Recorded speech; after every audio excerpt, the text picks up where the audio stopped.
Hop.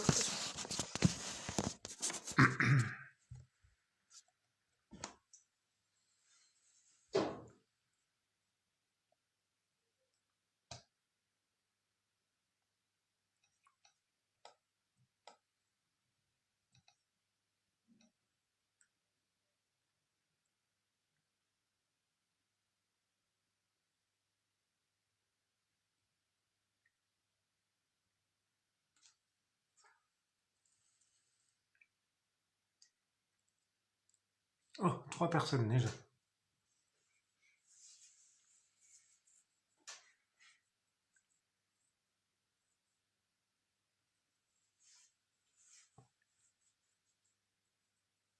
Bonsoir. Ah, merci. C'était super sympa de relayer ça dans Vosges Matin. Petit texte très sympa, bien mignon. Ça fait plaisir.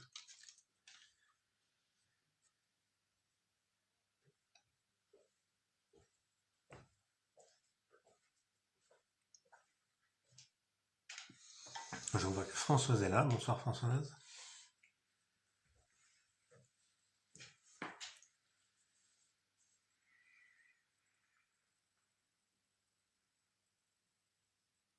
Du coup, on a changé, on a changé d'horaire ce week-end. Du coup, c'est plus compliqué de faire un noir complet. Du coup, là, le Georges de la Tour, il est un peu, mais il est moins de la Tour, quoi. Bonsoir Librairie Le Neuf. Tea Time. Qui est derrière Tea Time d'ailleurs?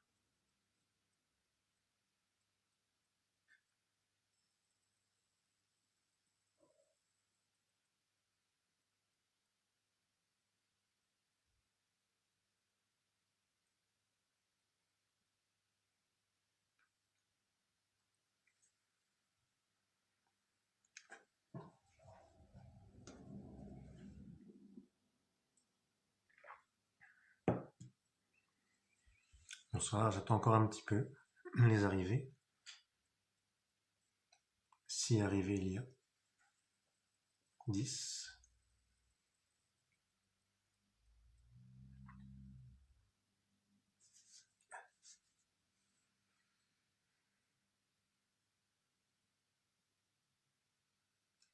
Si Céline est là, oui, c'est toujours de l'eau. Pénurie.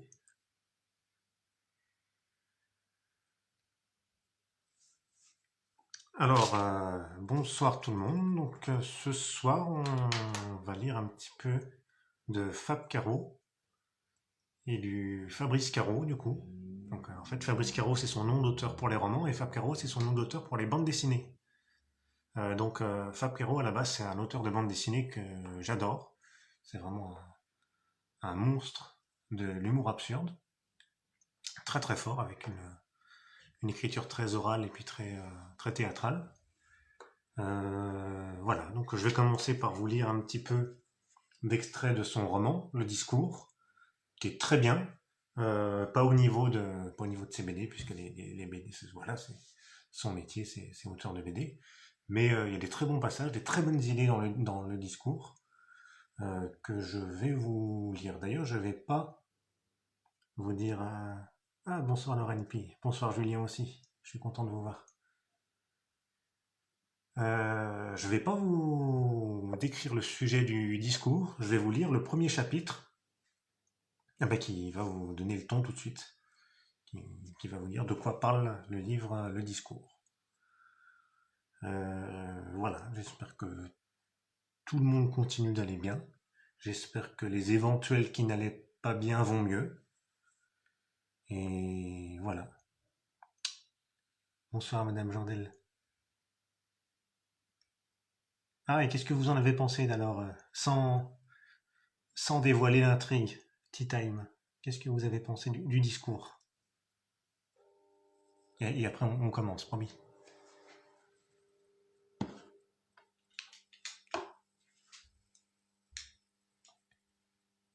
On va voir en fonction du temps. Là, pour être honnête, ce soir, ça doit être le soir où je sais le moins ce que je vais lire. À savoir, si vous voulez voir, j'ai la pile, j'ai tout ce qu'il faut. j'ai le roman, j'ai choisi quelques passages dans le roman, mais ça reste relativement court. Donc je sais pas combien de temps ça va faire. Et celui-là aussi. Mais je sais pas encore ce qui va se passer. Je sais pas ce qu'on va lire, je sais pas combien de temps ça va prendre. Mais on est confiné, donc je suis là. Et on verra. On verra ce qui va se passer.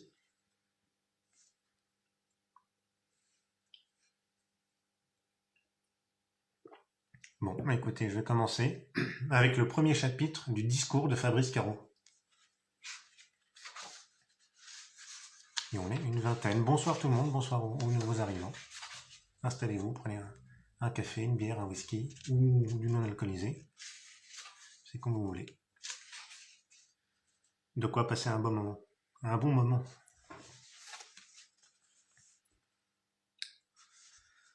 Tu sais, ça ferait très plaisir à ta sœur si tu faisais un petit discours le jour de la cérémonie.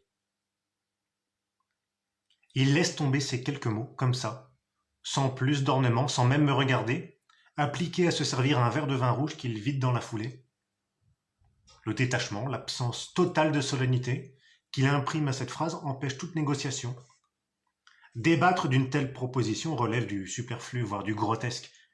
J'ai beau chercher, je n'y décèle pas l'ombre d'une intonation interrogative.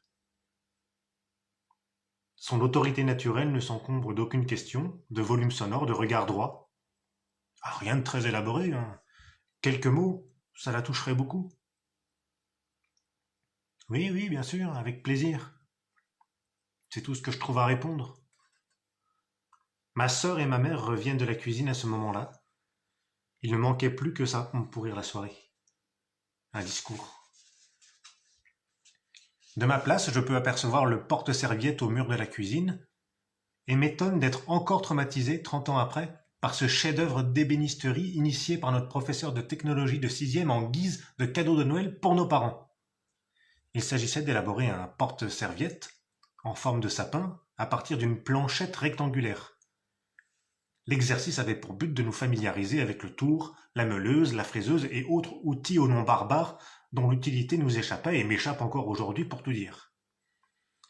Nous devions ensuite clouer 3 épingles à linge sur la planchette et le tour était joué, un jeu d'enfant, à ceci près que très vite, la situation m'échappa et mon sapin se mit à prendre une forme aussi incongrue que périlleuse.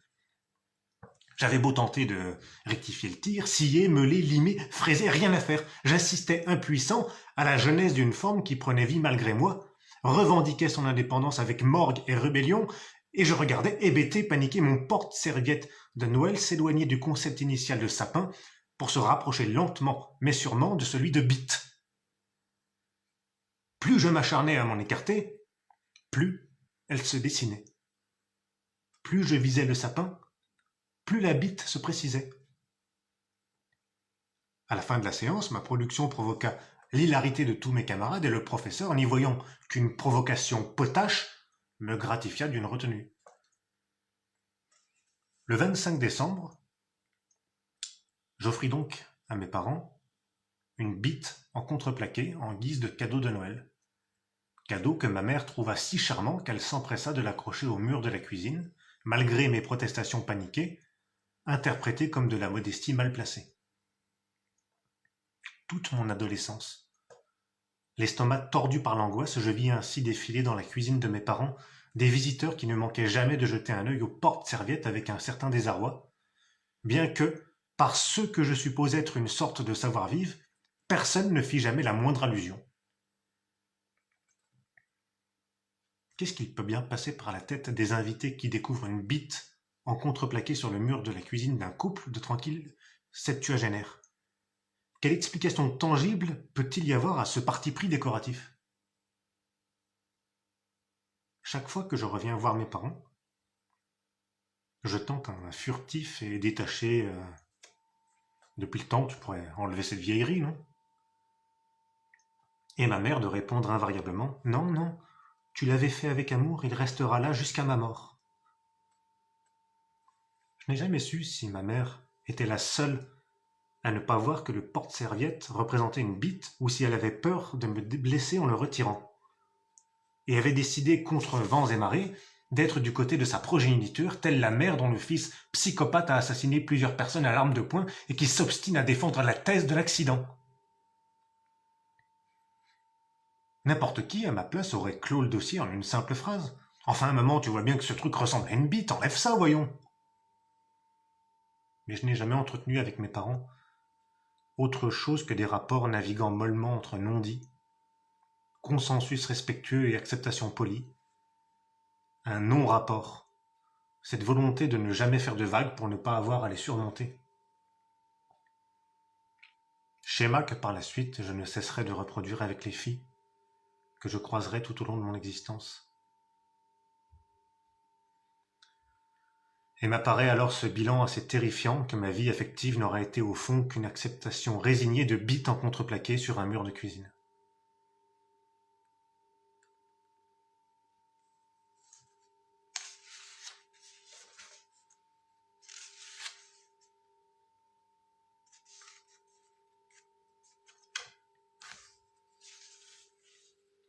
Voilà, donc, le discours.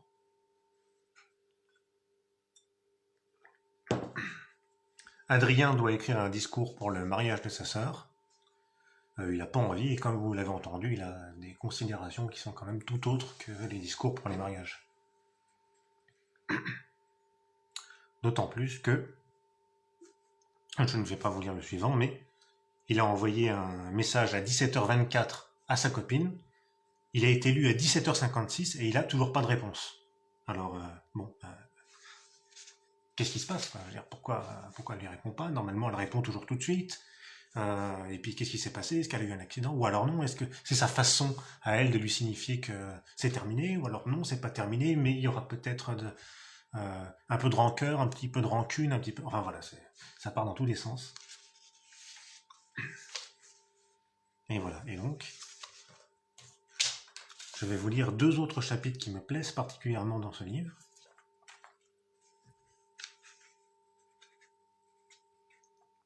Donc, ils sont à table, voilà, donc on vient de lui demander... donc, bonsoir Céline. C'est excellent, Fab Caro, le discours. Et encore, le discours c'est très très bien, moi j'adore, mais c'est encore pas au niveau des... C'est encore pas au niveau des bandes dessinées. Bon, après, c'est pour 2 publics différents. Donc, ils sont à table. Voilà, est-ce que tu veux faire un discours pour le mariage de ta sœur? Ça ressemble à une bite quand même, le truc en contreplaqué, etc. Bon, ça continue. Et voilà. Donc, la sœur, c'est Sophie. Adrien, je te sers? Tu aimes le poivron? J'arrive jamais à me souvenir. Non, Sophie. Je n'aime pas le poivron. J'ai toujours détesté ça. Tu n'as jamais su quels étaient mes goûts, Sophie. Jamais tu ne t'es demandé ce qui m'intéressait réellement, ce qui me passionnait. Pour mon anniversaire, tu m'as toujours offert des encyclopédies. Des encyclopédies. De 8 à 40 ans, chaque année, à chacun de mes anniversaires, une encyclopédie. Fais le compte, Sophie. 32 encyclopédies, 32! Avec toujours la même phrase d'accompagnement. Tiens, frérot, bon anniversaire. Avec toi, c'est facile. Tu adores lire un livre et on sait que tu es content. C'est pas comme maman, elle, je sais jamais quoi lui acheter. Elle, c'est difficile de lui faire plaisir. Je les ai toutes eues. Toutes. Des encyclopédies sur le système solaire, l'univers, les oiseaux, les insectes, le football, le Moyen-Âge, les primates, les félins, l'Égypte, les instruments de musique, les grottes, les fleurs, les chevaux, les montagnes de France, le ski. J'ai même eu 2 fois l'encyclopédie sur la préhistoire, à 15 ans et à 22 ans. Quand Internet a fait son apparition, je me suis dit non, elle va quand même pas oser, pas à l'ère du numérique, pas maintenant qu'il suffit d'un clic pour obtenir la moindre information sur n'importe quel sujet. Mais si, encyclopédie. Comme une sorte de running gag, mais un running gag qui ne serait même pas destiné à faire rire.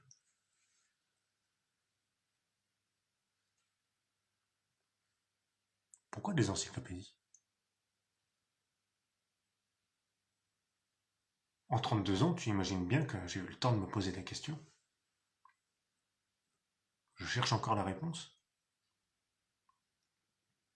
Inutile de te dire que je n'ai jamais ouvert une seule de ces encyclopédies. Sauf peut-être la première.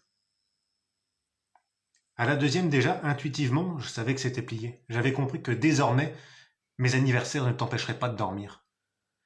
Chaque année, je les rangeais dans ma bibliothèque où elles finiraient paisiblement leur vie sans jamais voir le jour. J'aurais pu m'en débarrasser, les jeter, les donner au secours populaire, les offrir à mon tour, les revendre sur eBay. Mais c'était risqué, même si tu n'es pas souvent venu chez moi. Chaque fois, tu ne manquais jamais de jeter un œil distrait à la bibliothèque, comme pour t'assurer que j'étais toujours féru d'encyclopédies. De fait, quand je savais que tu venais, je les plaçais bien en vue dans le coin spécial encyclopédie, comme on s'applique à porter le pull et gratte que la grande-tante nous a offert lorsqu'on va la voir. Quand quelqu'un venait chez moi, il finissait toujours par s'approcher des bibliothèques. Ah tiens, tu t'intéresses aux encyclopédies. Et eux aussi, à la moindre occasion, m'offraient une encyclopédie. Grâce à toi, Sophie, j'ai été promu passionné d'encyclopédie. On m'a imposé une passion que je n'ai jamais osé démentir, comme je n'ai jamais démenti le moindre malentendu me concernant, tout autant par lâcheté que par paresse. À mon ancien boulot, tout le monde m'a appelé Aurélien pendant 2 ans, sans que j'ose rectifier. Alors tu vois, on n'est plus à ça près. Aurélien, passionné d'encyclopédie, ça ou autre chose, qu'importe. La réalité ne vaut pas suffisamment la peine pour que je m'échine à la faire exister. Non, merci Sophie, pas de poivron s'il te plaît. Ah, c'est bien ça, c'est le poivron que tu n'aimes pas. Je ne sais jamais si c'est le poivron ou le concombre. C'est pourtant facile à retenir, Sophie. Le poivron et les encyclopédies.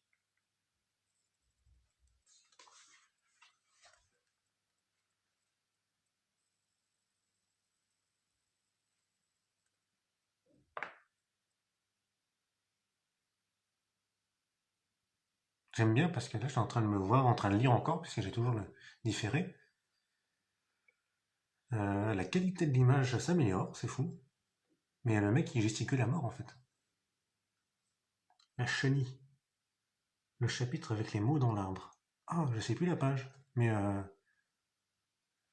Tea Time, je sais pas si vous avez le livre avec vous. Donc là, c'est celui-ci, là, j'ai la version de poche. Ah, je veux bien. La chenille, Madame Jandel, c'est prévu. C'est le 3e chapitre que je veux lire de celui-ci. Comme quoi. La chenille, la chenille, la chenille.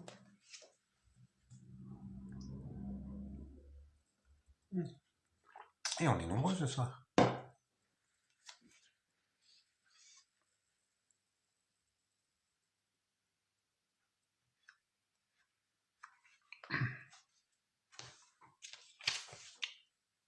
Alors, je vais commencer la chenille.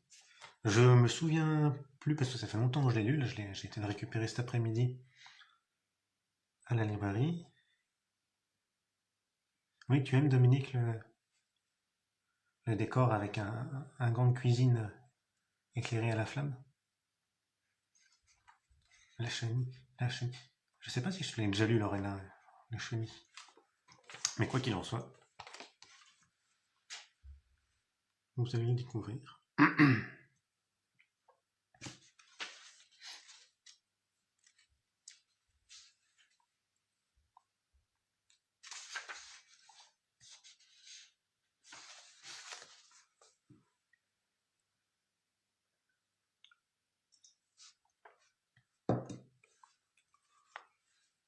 Je pourrais me dire que ce discours possède au moins un avantage. Il va tellement me stresser et cristalliser à lui seul toute mon angoisse qu'il va détourner mon attention et occulter ce qui me tétanise habituellement dans une cérémonie de mariage. À savoir, tout. Tous les passages obligés vont me sembler bien dérisoires à côté du discours. Le jour où ma sœur a annoncé à table « Ludovic et moi avons décidé de nous marier », l'intégralité de la cérémonie a aussitôt défilé devant mes yeux, en un quart de seconde, comme paraît-il, lorsqu'on frôle la mort et qu'on visualise en accéléré le film de sa vie. Tout y est passé en une succession de flashs aveuglants. Surtout, la chenille. La chenille à laquelle personne ne peut échapper. On a beau faire semblant de manger, de parler, d'être au téléphone, peine perdue. La chenille est impitoyable. Elle n'épargne personne. Elle ne s'embarrasse pas des égos, de la timidité. Elle n'a que faire de tout ça. Face à la chenille, nous sommes tous à la même enseigne. Nous sommes là pour nous amuser. Nous avons l'obligation d'être heureux, véritable machine à broyer les orgueils, et on se retrouve subitement au milieu des gens, et on ne sait pas trop quoi faire de ses pieds. On tente de leur imprimer une sorte de mouvement un peu festif, parce que si on marche, c'est pire que tout. Marcher dans une chenille, c'est être un dissident. C'est affirmer haut et fort, je ne suis pas comme vous, je vous emmerde. J'ai trop de problèmes dans ma vie pour faire la chenille. J'ai lu le livre de l'intranquillité de Pessoa. Vous imaginez quelqu'un qui a lu le livre de l'intranquillité de Pessoa faire la chenille? Et une grande tante un peu ivre vous tient fermement par les épaules en vous faisant dandiner de gauche à droite, et vous avez l'impression d'être une barque et ça n'en finit jamais, et elle chante la chanson à 10 centimètres de votre oreille, alors que vous-même devez poser vos mains sur les épaules d'un type que vous n'avez jamais vu de votre vie.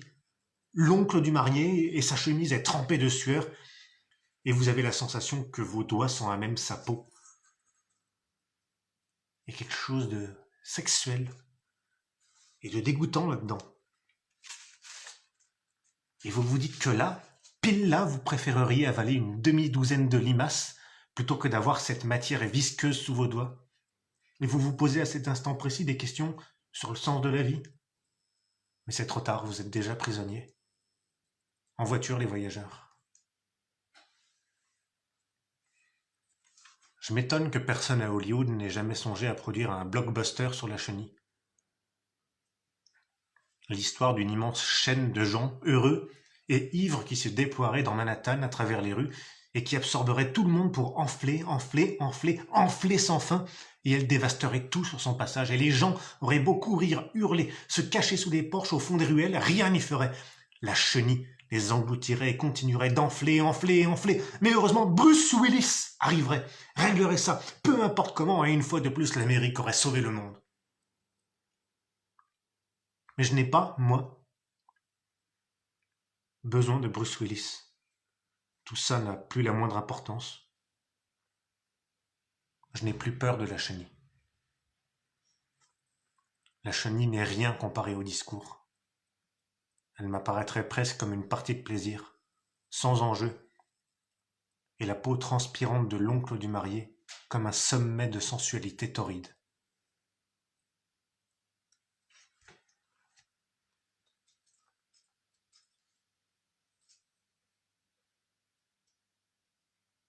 Et voilà, la chenille.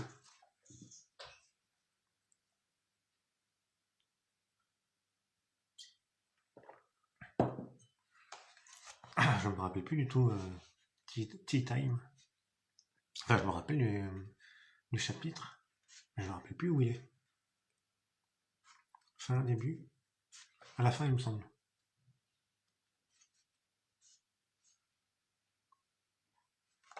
Je recherche.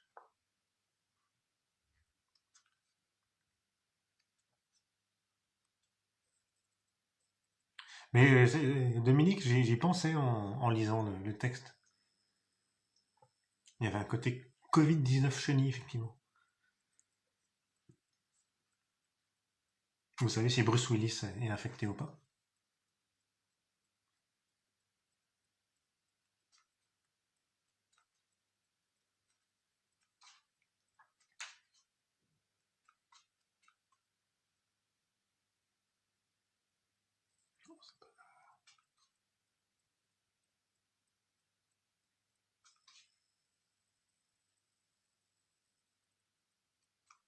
Je recherche le chapitre de l'arbre. Il me semble qu'il n'est pas très long. Et je me souviens.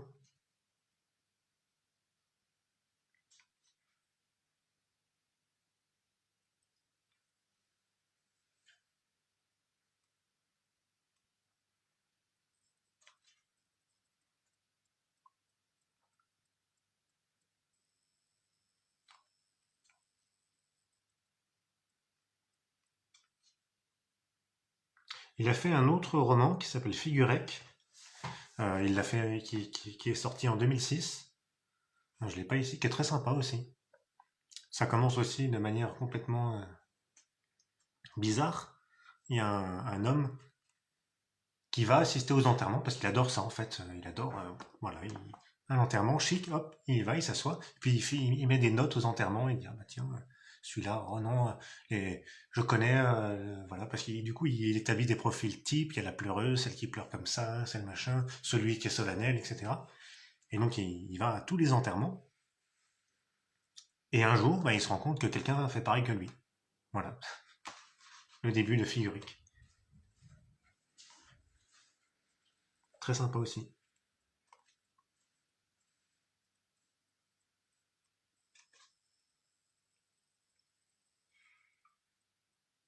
Ah, euh, j'ai trouvé l'arbre. Ben, je vais le redécouvrir avec vous, parce que je m'en souviens pas bien. C'est parti. Un samedi après-midi, elle m'avait emmené au parc, jusqu'à ce grand arbre tout au fond. Il s'agit d'un arbre à vœux, m'avait-elle expliqué. Tu vois, les gens écrivent leurs vœux sur un petit morceau de papier et le glissent dans un de ces innombrables replis noueux. Elle adorait venir ici pour se recueillir, laisser divaguer ses pensées et faire quelque chose qui ne se fait pas, m'avait-elle dit avec son air malicieux. Elle dépliait des petits papiers, les lisait et essayait d'imaginer le profil de celui ou de celle qui pouvait en être à l'origine, avant de les remettre à leur place. Et j'avais pris un air faussement outré, assénant que c'était parfaitement immoral, que des gens avaient placé ça et là dans une intimité qu'il fallait respecter. Elle m'avait fait taire, en avait déplié quelques-uns et me les avait lus. Ensorcelle-toi comme tu m'as ensorcelé. Ou José et moi pour la vie. Ou ne m'oublie jamais mon titou. Ou de moins beau comme Hugues, je veux te manquer, je veux que tu en chies grave. Et je devais admettre que la sensation d'interdit, à l'idée de pénétrer dans les minuscules secrets d'inconnus, n'était pas pour me déplaire. On va faire un jeu. On va chacun déplier un papier, un seul, on va le lire à l'autre, et ce qu'on lui lira sera ce que l'on souhaite pour nous deux, d'accord? J'avais réchigné quelques secondes, arguant qu'on volait le vœu d'un autre et que ce n'était pas très honnête. Je surjouais le trouble fait, pétri de morale pour attiser plus encore son envie de jouer, alors qu'au fond j'adorais l'idée. Sonia avait déplié son papier, la première, et l'avait lu. Regarde-moi toute ta vie, comme tu m'as regardé hier soir. Et un silence avait suivi. Un silence durant lequel nous avions échangé un long regard chargé de 1000 choses non formulées. À toi. J'avais déplié le mien et en avais découvert le contenu avec effroi. Je voudrais que Solène se laisse enculer. J'étais tétanisé. Sonia attendait que je lise mon papier, un sourire innocent collé aux lèvres. Je ne pouvais décemment pas lire ça, pas à ce stade de notre relation, pas à l'entrée de cette parenthèse enchantée où tout est si scintillant, merveilleux, féerique. Quelques mois plus tard, ce serait le genre de situation dont on pourrait rire sans la moindre gêne, mais à cet instant précis, une semaine tout juste après notre rencontre, il était hors de question que j'oralise une phrase comme « Je voudrais que Solène se laisse enculer ». C'était impensable. Comme elle attendait, pendue à mes lèvres, piaillant des « Alors ?» impatient, j'avais improvisé un « Je voudrais emmener Solène à Rome ». Auquel elle avait répondu « Oh oui !» Et si elle avait su à quoi réellement, elle venait de répondre « Oh oui !» J'avais profité d'une seconde d'inattention pour glisser discrètement le mot dans ma poche, afin que Sonia n'ait pas la tentation de le lire, conscient que par mon geste, un type se heurterait dans les jours à venir au refus net et catégorique d'une Solène intraitable. À quel moment vient-on à prendre cette décision? Bon, Solène ne veut pas que je la sodomise, il ne me reste plus qu'à aller glisser un petit papier dans l'arbre à vœux. Le type aurait 1000 vœux à formuler, que le conflit israélo-palestinien prenne fin, sauver la planète de l'inexorable, endiguer la disparition dramatique des espèces. Sais-tu, arbre à vœux, qu'un éléphant disparaît toutes les 20 minutes victime de la valeur de son ivoire? À quel moment la priorité d'une vie devient-elle je voudrais que Solène se laisse enculer? Et je m'étais pris, moi aussi, à essayer d'imaginer le profil de celui qui aurait pu laisser un mot pareil, un grand type maigre, un survêtement blanc, et une sorte de petite sacoche en bandoulière, des baskets rutilantes, avec un bouc et un portable dernier cri. Je voudrais emmener Solène à Rome. Pourquoi Rome? Aucune idée. Depuis cet épisode, j'avais toujours secrètement espéré ne jamais aller à Rome avec Sonia. Il y aurait eu un tel décalage de sous-texte que j'en aurais été mal à l'aise tout le temps du séjour. Pour elle, nous serions là grâce à un joli vœu griffonné sur un morceau de papier quand je n'y aurais vu, moi, que l'ombre d'une sodomie perdue. Pire, je crois que Rome restera à jamais associée à ce mot. Le Colisée, sodomie, la basilique Saint-Pierre, sodomie, la fontaine de Trévis, sodomie, Marcello, sodomie. La semaine dernière, je suis allé au parc et me suis assis un long moment au pied de l'arbre à vœux. Je m'étais interdit d'y retourner, comme je m'étais interdit de retourner sur tous les lieux symboliques de notre histoire. Mais il s'est trouvé que je passais devant et n'ai pu résister. Je suis resté là, un long moment à côté de l'arbre à le contempler en silence. Je n'ai déplié aucun mot. Je ne voulais pas voler les gestes de Sonia. Au bout d'une vingtaine de minutes de méditation, j'ai sorti de mon sac un morceau de papier sur lequel j'ai écrit Sonia, on ne regarde pas les mots, ça ne se fait pas. Et l'ai déposé dans l'arbre avec le fol espoir qu'elle revienne ici, déplie des morceaux de papier et tombe sur celui-là. Les jours suivants, je guettais mon portable dans l'attente d'un promis, je le ferai plus. Chez moi, il y a un tiroir que j'appelle mon petit musée Sonia. Il s'y trouve un tas de minuscules reliques de notre année d'amour. Régulièrement, alors que nous étions ensemble, je glissais en cachette dans ma poche des traces d'instants présents. Un emballage de chewing-gum qu'elle était en train de mâcher, un prospectus qu'on nous avait distribué dans la rue, des broutilles de toutes sortes, des déchets, tous plus insignifiants les uns que les autres, mais dont chacun renferme une signification bien précise, témoin d'un moment de vie, d'un moment de nous. Et donc, au milieu de tout ça, se trouve un petit morceau de papier sur lequel est inscrit Je voudrais que Solène se laisse enculer.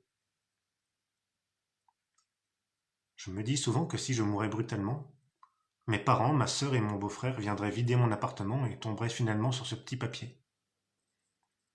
Qu'est-ce qui traverserait leur esprit à cet instant précis?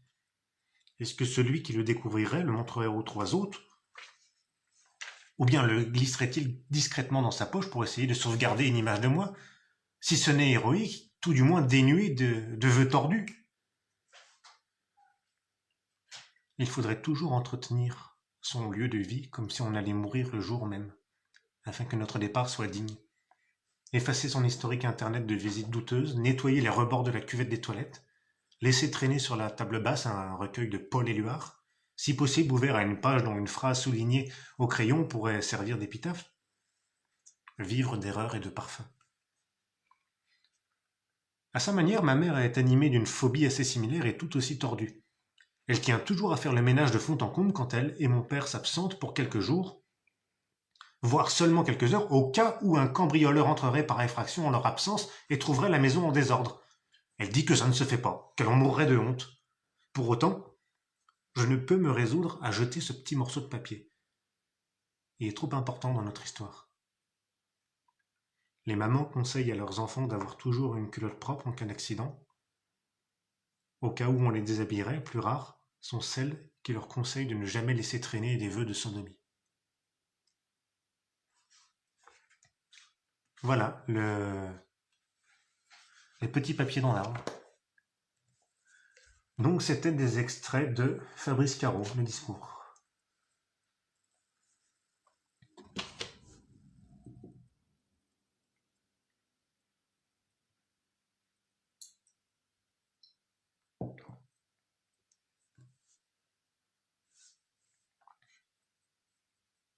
Ça va bien?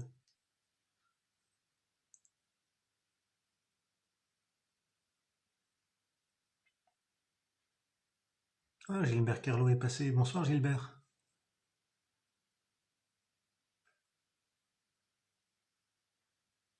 Merci, Lorena.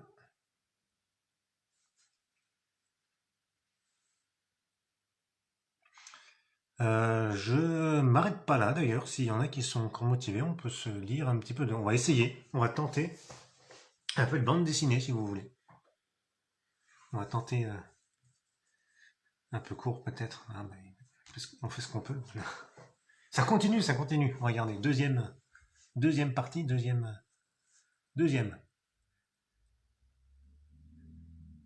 Euh, j'hésite. Je fais le sondage. J'écouterai peut-être pas les réponses. Mais voilà, est-ce que on lit Zai Zai Zai Zai qui est vraiment la bande dessinée qui l'a rendu le plus connu?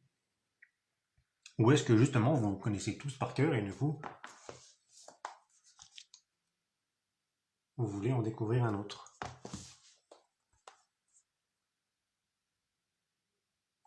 Voilà, je montre les différents titres. Peut-être pas celui-ci, j'ai essayé, c'est pas son meilleur celui-là, donc je l'enlève d'office. Sinon il y a ça, qui est pas facile à lire parce que l'histoire est géniale, mais elle met un peu de temps à démarrer. Voilà, donc je propose soit Zai Zai Zai Zai, qui est vraiment son. Voilà, c'est Zai Zai Zai Zai, quoi. Il faut l'avoir lu au moins une fois. Je pense que je vais lire ça, j'ai très envie. Mais sinon, si vraiment vous voulez découvrir autre chose, pourquoi choisir? Ah bon, on peut tout faire, hein. Après, si vous voulez rester, moi je vais nulle part. Donc, au choix du liseur, bon, on va commencer par un peu de Zai Zai Zai Zai, et après peut-être 2 ou 3 de moins qu'hier, plus que demain. Je vais nulle part de toute façon. Hop, je vais chercher la bougie.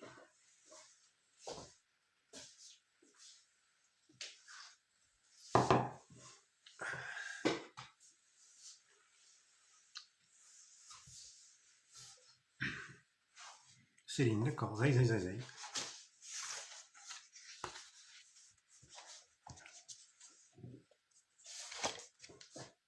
Ah bah j'ai failli me faire tomber la bougie dessus. Attention, je tente.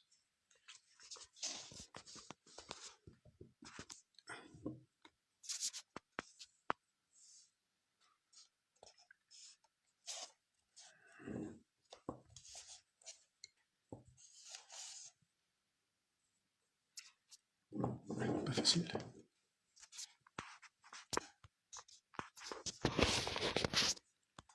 Pas facile, voilà. Donc, supermarché, voilà. Ambiance.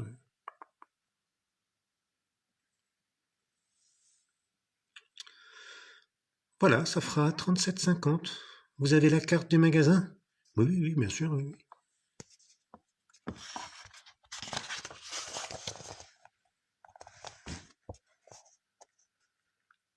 Ah, je suis désolé, je crois qu'elle est restée dans mon autre pantalon. Un problème, Jocelyne? Le monsieur n'a pas sa carte du magasin. Veuillez me suivre, monsieur, s'il vous plaît. Non, non, non, mais je l'ai, mais elle est dans mon autre pantalon. Mais oui, bien sûr, et comme par hasard, vous avez changé de pantalon. Bah oui, il était sale. Suivez-moi, s'il vous plaît. Hé, qu'est-ce que vous faites? Fais pas le con, lâche ce poireau. Écoutez, je suis pas un bandit, je l'ai ma carte. Du calme, pose ce poireau et tout se passera bien. C'est juste qu'elle est dans mon autre pantalon. Mais oui, du calme, pose ce poireau. Ne m'oblige pas à faire une roulade arrière. Ne m'approchez pas. Attention, il s'enfuit. Roselyne, prévenez la direction. Il ne pourra pas aller bien loin.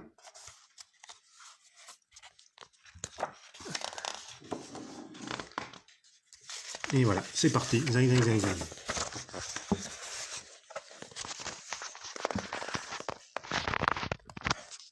Pas facile. Signe particulier? J'aime bien regarder des photos de Renault 16 T6 sur Internet. Non, je parlais du fillard. Ah, pardon, petit, les cheveux gris, la quarantaine. Et les vêtements? Oh, vous savez, je suis plutôt classique, hein, chemise et pantalon de toile. Non, mais le fuyard. Ah, pardon, un jean et un gilet à capuche. Quelle couleur? Oh, j'aime bien le marron. Tiens, Roselyne, Un des cas, ça te fera du bien. Merci, Josiane. Si t'as besoin de parler, on est là, tu sais. Je sais, Josiane, merci. C'est pas rien ce que tu as vécu. Ça aurait pu arriver à n'importe lequel d'entre nous. Il faut qu'on se serre les coudes, oui. Maintenant, il faut que tu essayes d'oublier. Pour ça, il n'y a que le temps. Peut-être qu'il faudrait que j'aille en poissonnerie quelque temps. Dis pas ça, Roselyne. Tu dois être forte.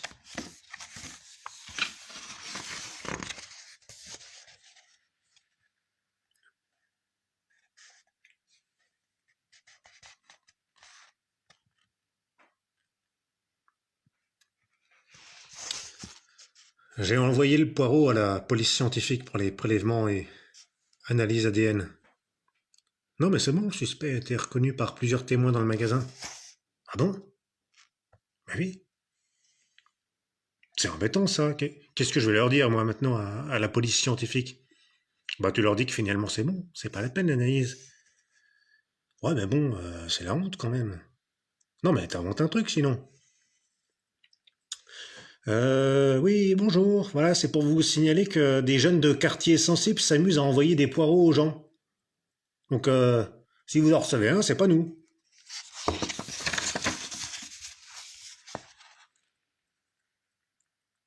Il vit à Bédarieux dans l'Hérault.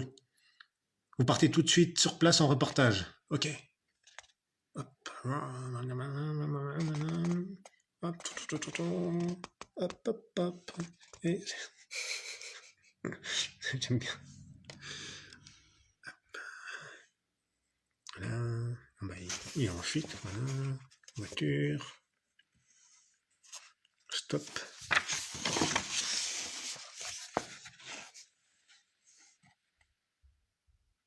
Bon, ce type en fuite là, est-ce qu'il a un casier? Un casier pour mettre ses affaires?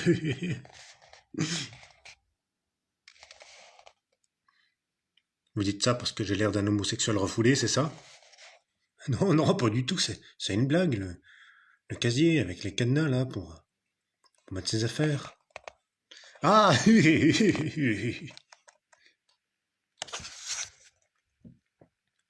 Le fugitif est toujours activement recherché par la police. Le ministre de l'Intérieur assure mettre tout en œuvre pour le retrouver. Lors de son meeting à Besançon, il a demandé aux Français de, je cite, ne pas céder à une psychose qui n'a pas lieu d'être. Chérie, t'en as pour longtemps? Bah jusqu'à 20h35 environ. Non, parce que tous les soirs c'est pareil, pile au moment du repas. L'imposition, quant à elle, fusille. Non, parce que vous comprenez, il me fait le coup tous les soirs. Résultat, on mange froid et réchauffé, c'est pas bon. Non, et puis la fatigue, j'ai plus d'érection. Bah oui, mais si tu travaillais pas si tard aussi. Alors il prend des cachets, mais à terme, c'est pas une solution non plus.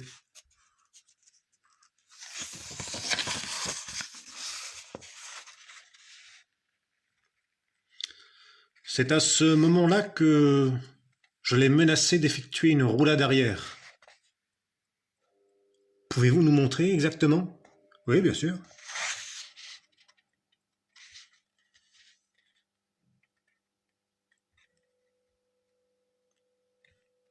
Bon, là j'ai raté, hein. D'habitude je fais mieux. Un petit Indien, Nagawika, Nagawika. Excusez-moi, monsieur. Oui? Est-ce que ça vous dérangerait de chanter aussi? Parce que là, vous cassez la dynamique du départ en vacances. Déjà qu'on part qu'une semaine. Ah, pardon, oui, oui, bien sûr. Se promener sur le chemin, Nagawika, Nagawika.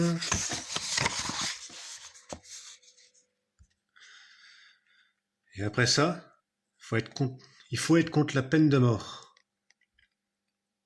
Et si c'est votre fils qui n'avait pas eu sa carte du magasin, vous seriez aussi pour la peine de mort? Bah justement, c'est pas mon fils, parce que lui, il a été éduqué. Nous, on a toujours eu notre carte du magasin sur nous. Non, parce que là, qu'est-ce qui va se passer? Je vais vous le dire, il va aller en prison. Ok, d'accord, mais après, en sortant, qui vous dit qu'il va pas de nouveau ne pas avoir sa carte de magasin?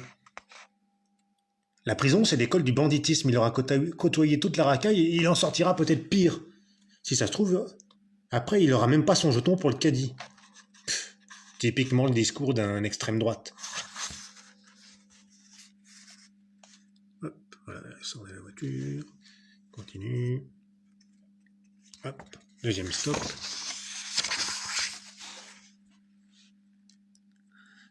Moi, je dis que ça devait arriver. Pensez 3 ou 4 albums par an en festival, un week-end sur 2, et je vous parle pas des boulots de commande. Ah, c'est sûr.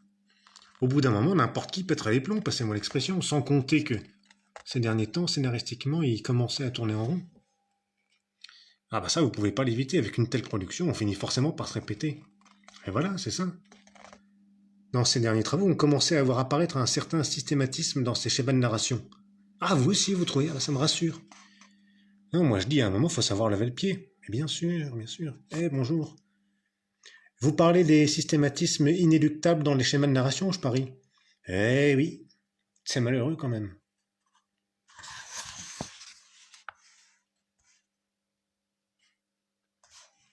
Qu'est-ce qui t'arrive? Tu sens quelque chose?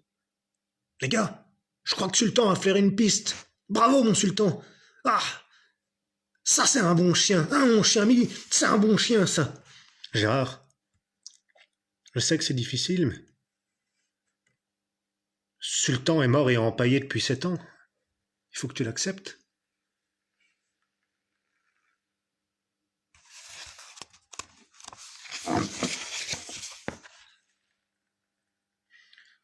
Quel regard portez-vous sur cette affaire? Quelle analyse en faites-vous? Je crois que ces incidents sont clairement et directement imputables à la politique sécuritaire par trop laxiste d'un gouvernement à la dérive.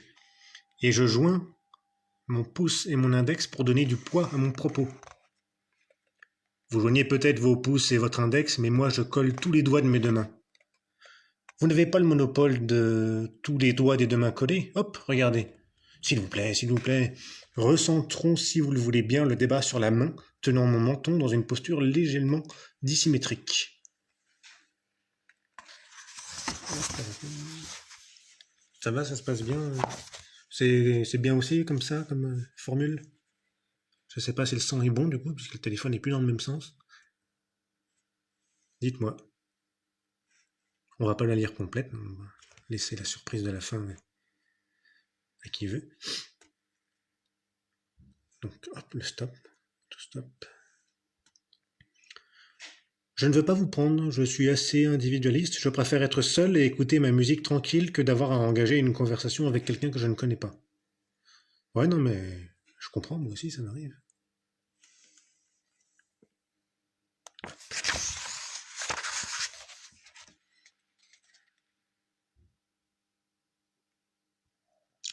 En tant que voisin du fugitif, diriez-vous que c'est l'incompréhension totale? Ah oui, c'est l'incompréhension totale. Diriez-vous qu'ici c'est la stupeur? Oh oui, ici c'est la stupeur. Diriez-vous que vous sentez un climat d'insécurité croissant? Oh oui, on sent un climat d'insécurité croissant. Une forme de ras-le-bol aussi, j'imagine? Oh oui, une forme de ras-le-bol. Perdu! J'avais pas dit, diriez-vous? Ah, l'enculé!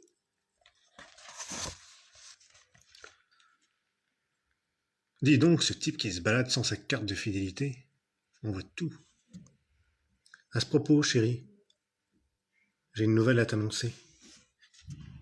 Tu m'inquiètes, Stéphane. Voilà, hier, je suis allé faire les courses, j'ai utilisé ma carte et nous ne sommes plus qu'à 37 points de l'appareil raclette. Oh, Stéphane, parfois j'ai peur que tout ça ne soit qu'un rêve. Mon amour, je t'aime tant.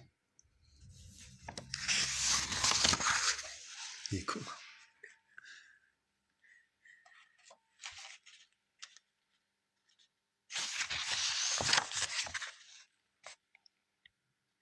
Comment en est-on arrivé là? L'homme est-il devenu à ce point inhumain pour rejeter ainsi un des siens au seul motif qu'il est différent? Ne pourrait-on pas construire ensemble un monde plus beau, plus juste?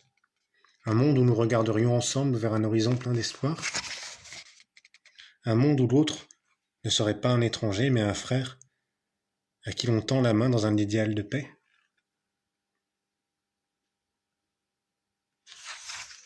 Tu sais quoi? On devrait faire un bouquin collectif en soutien à Fab avec un tas de copains auteurs. Mais ouais, génial. Puis ça montrera que les auteurs de BD sont pas auto-centrés sur leur travail et leur ego en sont capables. Et leur ego, ils sont capables d'être unis et solidaires pour une cause. Ah, carrément. Tiens, j'ai déjà eu une super idée de couve. Ah, moi aussi, j'avais une super idée de couve.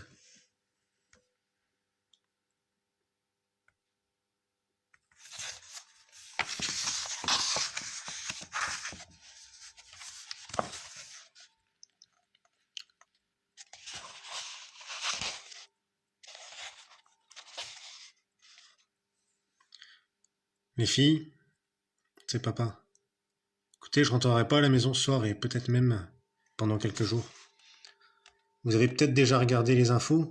Je veux que vous sachiez que votre papa n'est pas un bandit. J'ai pas toujours été un super père, je le sais. Je suis jamais là le week-end, toujours en festival. En plus, je vous fais croire qu'on y mange bien alors que c'est souvent taboulé. Vous savez, on fait pas toujours ce qu'on veut. La vie est une chienne borgne sous un ciel d'octobre. Je vous souhaite de le découvrir le plus tard possible. La carte du magasin était dans l'autre pantalon, je vous le promets. Jamais je n'aurais pris le risque de détruire notre famille. J'ai oublié de transvaser quand j'ai mis le pantalon au sale. Je veux que vous soyez convaincus de ça. Excusez-moi, vous avez dû vous tromper de numéro.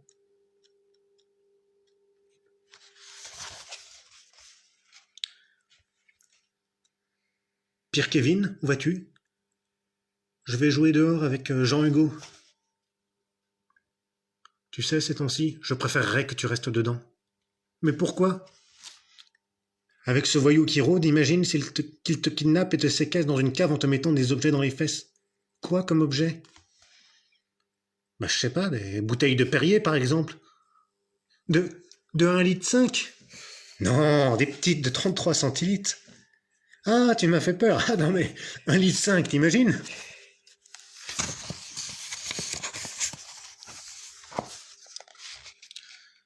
Et j'en appelle ici au ministre de l'Intérieur. Ne pourrait-on pas, au pays des droits de l'homme, laisser sa chance à quelqu'un qui, s'il dit vrai, a peut-être laissé sa carte du magasin dans son autre pantalon? Ouh, ouh, ouh, ouh. Excusez-moi, monsieur, en haut, oui, vous. On peut savoir pourquoi vous ne ououtez pas? Non, mais c'est parce que j'ai pas entendu le dernier mot. Ouais, c'est ça, ouais. Madame la députée, pouvez-vous répéter le dernier mot pour monsieur? J'ai pas entendu le dernier mot. Oui, mais bon, ça m'embête, c'est sur l'autre page. Bon, attendez. Ah, voilà. Pantalon. Bouh.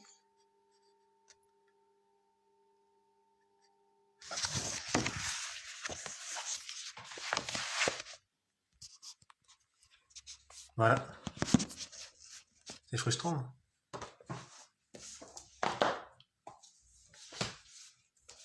Pas plus de zai zai zai zai. Enfin, oui, pas plus de zai zai zai zai. Je regarde s'il y a un texte 2. Vous êtes encore là? Oui, encore un peu de monde.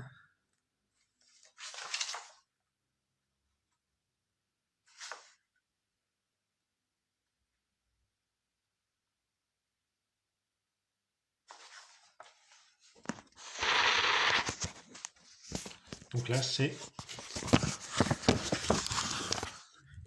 moins qu'hier, plus que demain.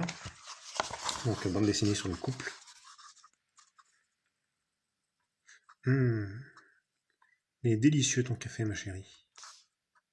Quel bonheur de le boire face à toi au petit matin. J'aime tant ton visage au réveil, pas coiffé et pas maquillé, c'est merveilleux. Bernard, en fait, t'es chiant. Tu es toujours positif, toujours content de tout. En fait, je réalise que je m'emmerde avec toi. Tu vois ça? J'adore chez nous le fait qu'on se dise tout, je trouve ça formidable.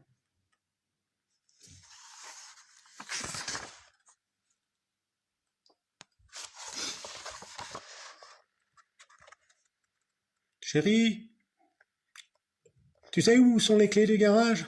Dans ton cul.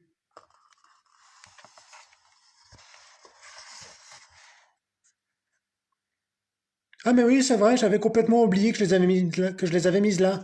Allez, je file, bonne journée mon chéri. Bonne journée mon amour.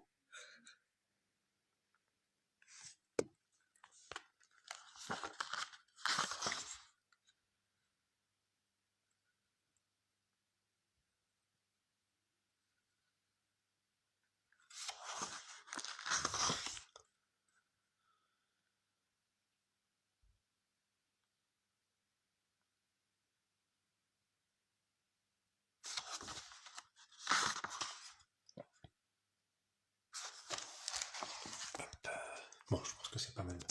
On va finir sur les clés. Sur les clés. Voilà. J'espère que ça vous a plu. Si vous avez des questions sur Fab Caro, n'hésitez pas.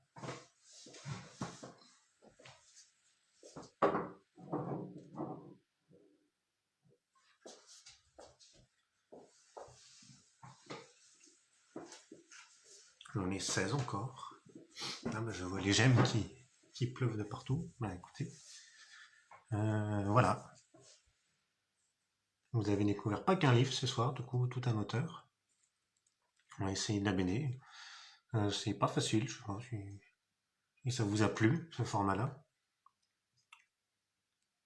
Voilà, et puis le discours de Fabrice Caron, c'est marrant, c'est facile à lire, c'est super facile, c'est drôle, il y a des très bons moments.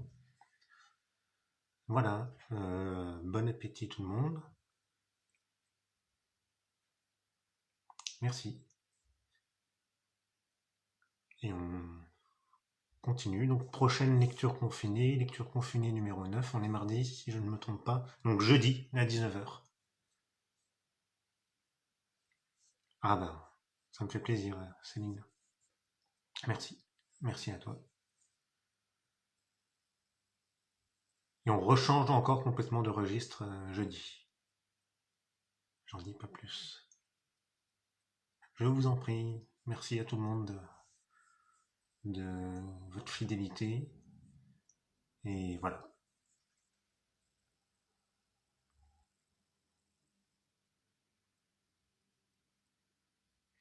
Il va être 20h. Je reste 2 minutes encore pour être resté 1 heure tout pile. Voilà, on n'a pas encore fait ça, l'heure complète.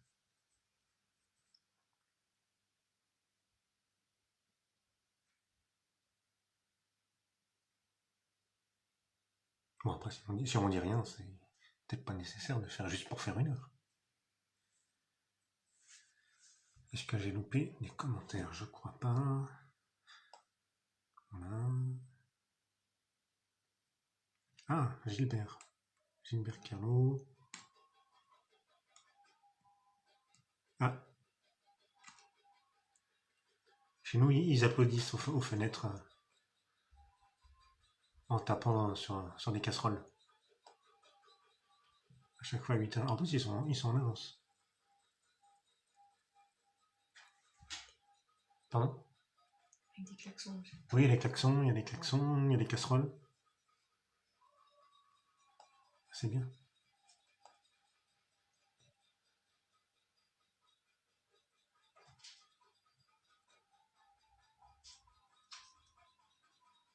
Et moi, je fais un gros bisou du coup à toute l'équipe du coup qui travaille dans les hôpitaux, équipe de santé, etc. Mais tout le monde en fait. Mais aussi un gros bisou aux gens qui travaillent dans les magasins, qui continuent. En fait, tous les gens qui travaillent encore, toutes les personnes qui permettent bah, à d'autres d'être en sécurité, d'être confinés. Et aussi un gros bisou à mon ami Mathias qui s'occupe du réapprovisionnement des magasins et du coup qui tire des palettes jusque très tard le soir dans des frigos, tout ça. Un boulot de dingue. Et voilà, il y a des gens qui continuent à faire ces boulots pour qu'on puisse être approvisionné. Et bravo et puis merci les copains. Sur ce, il est 8h. Bonsoir à tout le monde. Et merci encore.